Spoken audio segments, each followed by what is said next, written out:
The Dodge Omni, especially the 1985 model, represents a significant chapter in the evolution of compact cars in the American automotive landscape. In the early 1980s, American automakers were under increasing pressure from rising fuel costs, tightening emissions regulations, and stiff competition from Japanese and European imports. Chrysler Corporation, the parent company of Dodge, responded with a vehicle that was both practical and forward-thinking for its time, the Dodge Omni. Introduced in 1978, the Omni was Chrysler's first foray into the front-wheel drive compact segment, and by 1985, it had matured into a solid, dependable choice for drivers seeking economy and utility. The 1985 Dodge Omni was a part of this first generation, which lasted until 1990, and it encapsulated the characteristics that made it a popular and enduring model: simplicity, affordability, and surprising performance for its class. At its core, the Dodge Omni was built on the Chrysler L-body platform, a design that it shared with its corporate cousin, the Plymouth Horizon. The front-engine, front-wheel drive layout was a notable departure from the traditional rear-wheel drive architecture that dominated American vehicles up until that point. This new layout allowed for more interior space, better traction in adverse weather, and improved fuel efficiency, all critical factors during a period marked by economic uncertainty and fuel crises. The exterior design of the 1985 Omni was modest and utilitarian. It featured a boxy shape that emphasized function over form, though this unpretentious styling became a signature of the car's identity. The hatchback body style was especially practical, offering ample cargo space and flexibility for both passengers and gear. It wasn't flashy, but it served its purpose effectively, aligning with the values of budget-conscious consumers. Under the hood, the 1985 Dodge Omni offered a few engine options. The base models were typically equipped with a 1.6-liter or 1.7-liter inline-4 engine, which provided adequate power for daily driving while maintaining good fuel economy. One of the more notable developments for the 1985 model year was the availability of the 2.2-liter inline-4 engine, a Chrysler-built powerplant that delivered more robust performance. This engine, when paired with a 5-speed manual transmission, provided a livelier driving experience without sacrificing efficiency. Perhaps the most exciting variant of the Omni lineup was the Dodge Omni GLH, short for Goes Like Hell, which was developed in collaboration with the legendary Carroll Shelby. Although the turbocharged GLH Turbo wouldn't appear until the 1985 model year, even the naturally aspirated GLH version introduced earlier offered a significant performance boost over the standard model. With sport-tuned suspension, improved tires, and a more aggressive engine setup, the GLH put the Omni on the radar of enthusiasts who might have otherwise overlooked a small economy car. Inside, the 1985 Dodge Omni was Spartan but functional.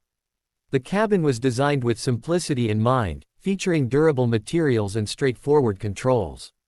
It lacked many of the luxuries found in more expensive cars, but it provided what most drivers needed: comfortable seating for four, clear instrumentation, and a reasonably quiet ride. Options like air conditioning, upgraded stereos, and improved trim levels were available, allowing buyers to customize their vehicles to some degree without breaking the bank. In terms of handling and ride quality, the 1985 Omni was surprisingly competent. The front-wheel drive setup contributed to predictable and stable cornering, while the suspension tuning struck a balance between comfort and control.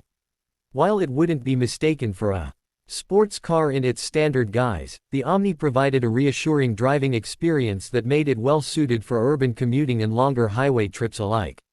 Safety features in the 1985 Dodge Omni were typical of the era. It included basics like seat belts and a solid unibody construction but lacked more modern safety technologies such as airbags or anti-lock brakes. Nevertheless, its predictable handling and sturdy design contributed to a sense of security that many drivers appreciated.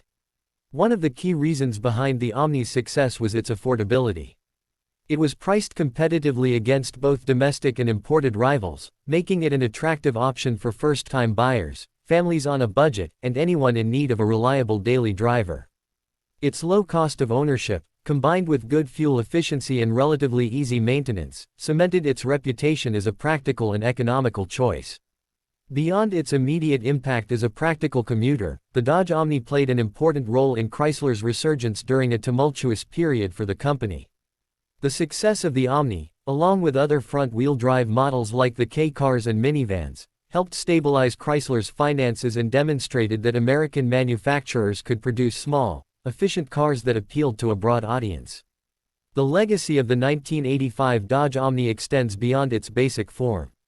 It was a platform for experimentation and performance, as evidenced by the later GLH Turbo and the extremely rare GLHS models that followed. These hot hatches offered blistering acceleration and handling at a time when few expected such excitement from an economy car. The GLHS in particular, a limited production model tuned by Shelby, became a cult classic and is still celebrated by car enthusiasts today. Collectors and fans of vintage vehicles often look back at the Omni with a mix of nostalgia and respect. While it may not have had the style or prestige of more glamorous cars from the 1980s, it earned its place through honesty and utility. The 1985 model year captures a time when American automakers were adapting, innovating, and striving to meet the needs of a changing market. In a world now filled with high-tech, high-priced automobiles, the Dodge Omni stands as a reminder of a simpler era, when cars were judged by how well they worked, how far they went on a tank of gas, and how much they cost to keep running. It wasn't a status symbol, and it didn't try to be. It was a car for the people, built with practicality in mind and just enough spark to keep things interesting. Whether remembered as a basic runabout, a surprisingly fun hot hatch, or a symbol of Chrysler's survival in the 1980s, the Dodge Omni holds a unique place in automotive history. The 1985 model, in particular, encapsulates the values that made it a success: efficiency, simplicity, and just a little bit of unexpected flair.